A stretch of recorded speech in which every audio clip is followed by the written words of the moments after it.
Welcome to Iowa Soybean Association's The State of Soy. I'm your host, Katie James. We come to you today from Big Creek State Park near Polk City. Just as the prairie grass changes colors and autumn temperatures cool the waters, farmers are starting to ready for Harvest 2020. In this episode of The State of Soy, we take a look at this year's unique growing season with practical research applications from Beck's hybrids. We also dive into a monumental policy announcement that will lead to more efficient soybean exports. Then, we head to Story City to check in on a soybean farmer who embodies what it means to innovate and do more with less. Speaking of doing more with less, we'll show you how this year's 4-hour virtual field day will prove valuable for your operation. And don't click away until you see biodiesel and Iowa Nice in action for this month through the lens. This year's planting season was a record breaker. Near ideal field conditions, adequate sun and rain, and seeds in the ground sooner than ever before. Scott Beck with Beck's Hybrids shares what they're seeing in soybean fields around the state and how their practical farm research can assist farmers from start to finish. Early preparation and forward thinking can prevent a host of soybean ailments no matter what time of year.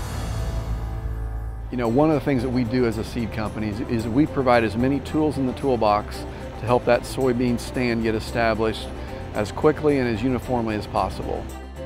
A number of farmers are challenged with glyphosate-resistant weeds, or whether it could be another herbicide that their weeds are tolerant to. The best way to not have herbicide-tolerant weeds is to not let the weeds emerge to begin with. And so we talk about power in the pre, putting more emphasis around farmers selecting the herbicides and getting them applied early in the season, prior to emergence.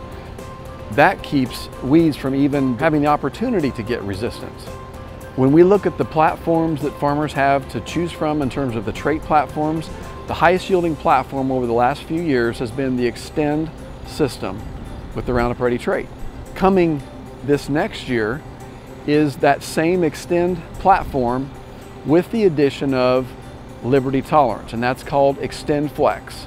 And so our best recommendation is that farmers start off clean on the front side with doing a pre-emergent herbicide program that may mean they don't even have to spray post-applied. But if they do, then having the power of Extend Flex gives them the option of glyphosate, if they want to continue to use glyphosate, or Liberty, or even a dicamba product as well. When we go to in-season, how we can help farmers is our practical farm research team has identified that fungicide applications at the R3 growth stage are generally going to give a positive return on investment. We've seen that multiple years in a row. You know, that is one aspect that we can also introduce to farmers as a way to help improve their profitability. From an agronomic side, you know, we know that soybean cyst nematode and sudden death syndrome account for about half of the yield losses for soybean farmers each year. That's an average over the last 5 years. The things that we're doing are to add treatment on the seed, a couple of modes of action for soybean cyst nematode and also sudden death syndrome that makes it possible for farmers to weather through that to deal effectively with those number 1 and number 2 yield robbers for soybean farmers. And the SDS Plus also has an additional component for white mold protection, and so that's another disease that when it hits, boy, it can really take yields down, you know, 50% or more. The other thing I think is just, you know, making sure you're selecting the highest yielding platforms, those high yielding genetics, and those alternatives for weed control management. We know that more farmers, not all farmers, but more of them are using digital information. Okay, so we're building a platform that will allow us to take the things that we've learned in our practical farm research and share that with farmers so that they can do in-season applications to improve their bottom line. Making actionable insights that farmers can utilize in season to help make the best of whatever crop they got planted. Farmers need to be particularly paying attention to their costs, to their balance sheet, to understanding where they need to get help, and we want to be there to help provide that. I really enjoy working with our people. We have a great team of folks that love what they do, love to see the light bulbs turn on with farmers. Yeah, farmer says, I can do that, I can use that. Finding ways to help farmers succeed, and that's what I love to see.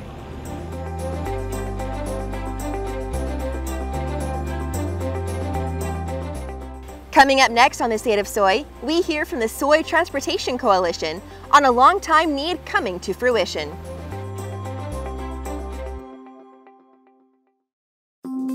This edition of the State of Soy sponsored in part by Ag Processing Incorporated, AGP, a trusted partner of the soybean farmer in the procuring, processing, marketing, and transportation of oilseeds, grains, and related products.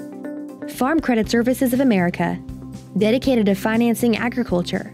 The entire organization, from the people to the ag-friendly products, services, and support, works to help producers succeed. Farm Credit Services of America, agriculture works here. People's Company, their global perspective grounded in rural farming roots and a drive to continually innovate is what makes People's Company one of the nation's leading providers of land brokerage, land management, land appraisal, and land investment services. And by Bayer. Bayer, shaping agriculture by challenging the impossible.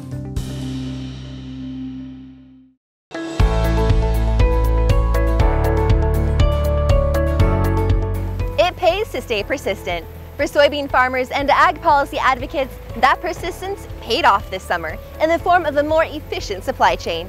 Dredging the lower Mississippi River an additional 5 feet might seem trivial, but a deeper channel means more bushels can accompany each barge, reducing transportation costs and increasing the price soybean farmers receive for each bushel. Soy Transportation Coalition Director Mike Steenhoek shares how this dredging will provide long-term benefits for soybean farmers and their rural communities. We were very pleased. On July 31st, the Governor of Louisiana and the Army Corps of Engineers held a signing ceremony in which they officially kicked off the deepening of the lower Mississippi River. And this is a project that we and others have been really advocating for a number of years. It is the #1 export region for soybeans. 60% of U.S. soybeans leave from export terminals located along that lower part of the Mississippi River near New Orleans. 59% of corn exports. So this is a real important link in our supply chain that really allows farmers in the interior part of the country to be profitable. And so this kickoff to this project will commence work on deepening the lower Mississippi River from 45 feet in depth to 50 feet. We'll be able to load each ocean vessel with at least 500,000 additional bushels of soybeans per vessel. Because you have a deeper channel, you can load more freight, you can allow the boat to sink deeper into the water without it scraping the bottom. And that's just going to improve the economics of our industry. And we're a tight margin industry. We make our money by having a pretty modest profit margin, and then you multiply that by millions and billions of bushels. That's how we make our money. That's how we remain profitable. So if you have any opportunity to make our supply chain, our transportation system more economical, that's going to have benefit to our competitiveness on the international marketplace. So this is a project that is something that we celebrate. The fact that it's going to kick off in fall of 2020 with that first phase, the most important phase, being done by fall of 2021. This is something that's going to provide benefit, and it was great that soybean farmers were a major contributor for this coming to pass. So the fact that we are making this very strategic investment, the federal government, the state of Louisiana, the United Soybean Board contributed $2 million to help underwrite the cost of this project. So we're making a big investment in our #1 launching point for soybean exports, the lower Mississippi River. And so that's just going to better position us for success, enhance our competitive advantage moving forward in the years to come.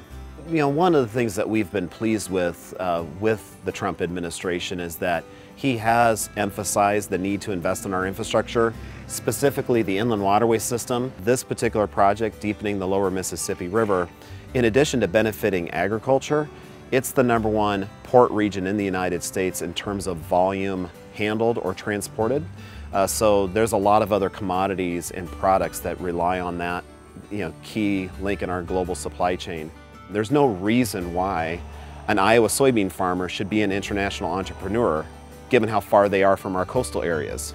But because we've got a series of roads and bridges, inland waterways, freight rail, and ports, it allows what's grown here to be consumed halfway around the world. And so we've got to continue to make those investments. We need to continue to emphasize this issue.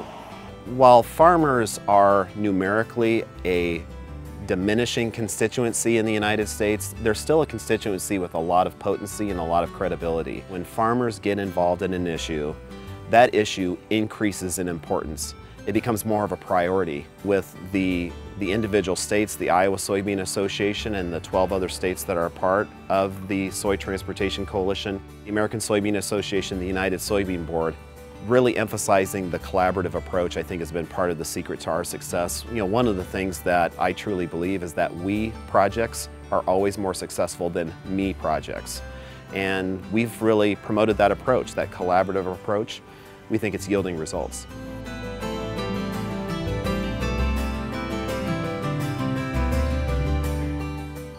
Up next, see a Story County soybean farmer in action as he shows how he innovates to make his operation more cost-effective. Hope. It's a hard thing to hold on to in the face of adversity. But it's where you belong. Keep moving forward. Prove to the world you have what it takes. So the next time you feel defeated, don't forget. That grit, that determination, it got you here. Remember, you were made for this.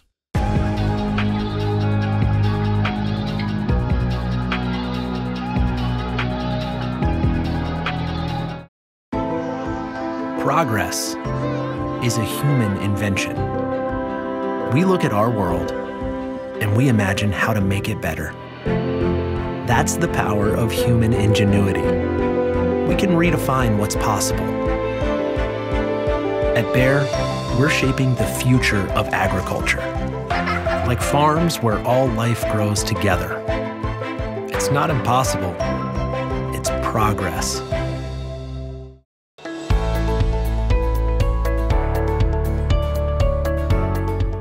My grandparents used to tell me, never waste anything, right down to the last few scrapes of mayonnaise out of the jar. Soybean farmer Pat Merkin takes that practice to heart every day. Whether it's taking care of his equipment so it lasts for decades or repurposing materials to help him achieve better yields with fewer inputs, Pat shows the State of Soy what it means to innovate. We need to continue to think outside of the box and innovate because our world is rapidly changing. Our technology is changing, our means to deliver products are changing, our logistics are changing. Our profit margin is down significantly since 2013.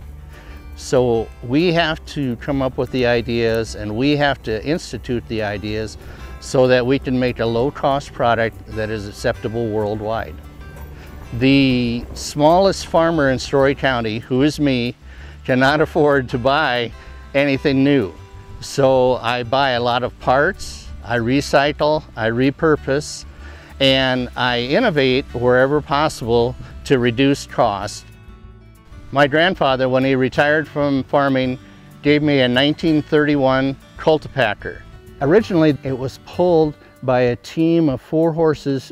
The cast iron wheels rotate and pulverize the soil. There's no clods left when the cultipacker passes over the ground, and it's very, very smooth. The entire cultipacker here, the 3 sections, weigh a total of 5,000 pounds. So you can imagine how packed the soil is, and it leads to a 98% seed to soil contact. The chassis has dual wheels on it now, and it has hydraulics on it, so it can be transported very easily between farms. I had an engineering problem when I first started on this. I needed a counterbalance weight. So I took an old hog trough, welded it to the main frame, put rocks and weights in it, and now the counterbalance is correct. So that engineering problem was overcome. Going back in history a little bit, you'll notice that this is a Kinsey row crop cultivator, which I use for cost reduction in my row crop process. A herbicide trip over the field, over the bean field especially, is $16 to $17. per acre. At this point in time, I can cultivate for $6 an acre. It also stirs the soil and stirs the trash and gives me a more usable surface in the fall. And if you take a look at the back end of the machine, you'll notice that it's also capable of applying anhydrous and liquid fertilizer as an option. This is a wonderful machine with the spring-loaded shanks, and it will go through just about anything. 12 years ago, we started using cover crops in our farming operation. This is a chassis, tandem wheel chassis that I made up from scrap, that it was a trig cedar cart that had an IH number 5 end gate cedar on it. I cut the cedar off and added the broadcast cedar and a PTO from the tractor, number 1. Number 2, we added the drawbar so that a 24-foot field conditioner could be pulled behind and hydraulically raised and lowered so we could do the fields very quickly. So we've cut the process of installing cover crops in the fall in half. I have a net cost of approximately $1,100 in everything here. I really enjoy innovating and modifying machinery because I don't want it to go to the scrapyard. I think that there are too many items from the farm that go to the scrapyard, and I'm able to repair and fix everything that I own, which is a very low-cost option.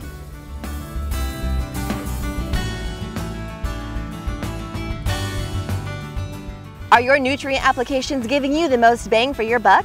No matter how you manage your nutrients, this year's 4R Field Day will share valuable insights. Imagine turning soybean oil, used cooking oils, and waste animal fats into fuel so amazing it drives U.S. jobs and our economy forward. Learn more about biodiesel at americasadvancedbiofuel.com.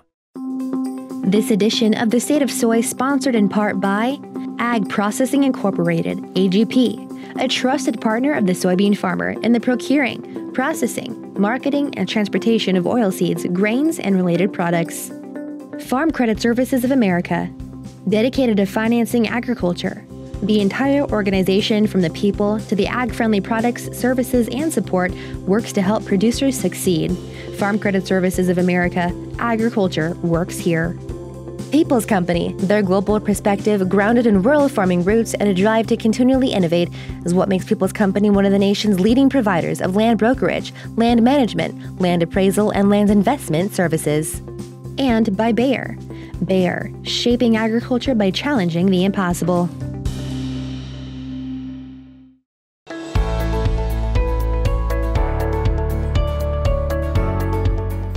It's no secret that a lot of consideration must be placed into how nutrients are applied to your fields. The 4R concept exists to help farmers manage their nutrients in a more cost-effective way. ISA's Director of Agronomy, Scott Nelson, shares what this year's 4R Field Day has in store. And for the first time, this event will be virtual, so every farmer can have the opportunity to take part at a time convenient for them. Well, the 4R Field Day, we plan it every year to help farmers manage their nutrients in a more profitable way. This year, due to coronavirus, we canceled it and we put it on videos. And they're outstanding videos, and they actually save you time than going to a field day. So we wrapped it up in a nice package, and it's well worth your time looking at. And you can see in this map that this area in dark red is pretty low in potassium, less than 120 parts per million. What I want to show you though is, in this field, this zone that was the lowest potassium is also the highest yielding. They're all very interesting. In my part, I talked a lot about the ROI on soil testing and on variable rate P and K. And Chad Hart does an excellent job talking about current commodity markets and issues with economics of 4R stewardship. And then we have an interesting Iowa farmer who developed his own software to understand profitability across the landscape. And he talks about that, and then we conclude with the talk about how we can control nutrient loss on the edge of the field. And so water has to move up to that level before it will flow out. And then that helps divert water laterally into this distribution pipe. 4R is a national program. And it has to do with applying nutrients in the most profitable way, at the right rate, in the right timing, in the right form, in the right location. We do a lot of unique things on our farm. When I set out to start farming, really looked at how do we improve and enhance our profitability on the farm. So this is a picture of one of our fields, and this is some strip cropping that we do. Just a unique way to enhance yield and take the same inputs and really drive productivity. There's tremendous innovation going on in the area of variable rate technology. And while variable rate technology has been profitable for us up to now, we see tremendous opportunities with new analytics and new ways of developing management zones for variable rate technology. And we just see the future is really bright for helping farmers manage their nutrients according to landscape variability. So then that lends itself to even improved decision making, because let's say that black area now, the cash rent cost is $340. And in that red area, it's $140.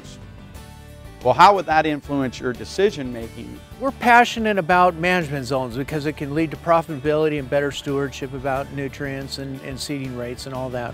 And then we partner with the 4R Council every year to host a field day and host programming to support 4R stewardship. For our U.S. soybean market, roughly half of what we produce will leave the country. And so international trade looms large. The videos are online, and they're pretty short and sweet, and then you can always contact us if you want more information.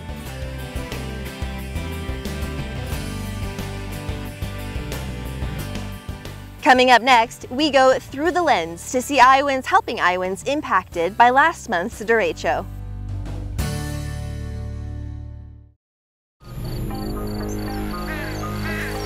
When it comes to the excitement over biodiesel, things may seem quiet. But when you realize biodiesel's demand for soybean oil has increased 300% in the last decade, it's time to make some noise.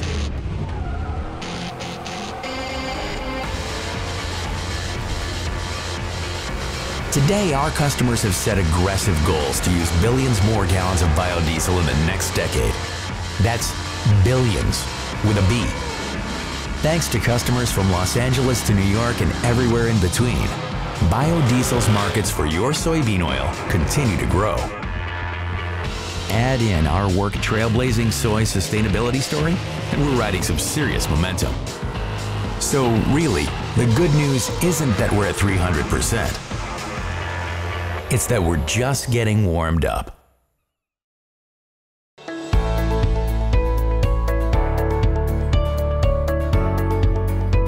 Last month's derecho brought hurricane-like winds to nearly a third of Iowa, devastating farms, cities, and everything in its path. But thanks to the Iowa Hawkeye team motorcade, powered by homegrown soybean-based biodiesel, folks in Cedar Rapids got a much-needed helping hand recovering from the most devastating storm ever to strike our state. ISA's Joe Murphy takes us through the lens to this eastern Iowa community.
That's a wrap for this edition of The State of Soy. Let us know comments or suggestions by sending me a note or giving me a call.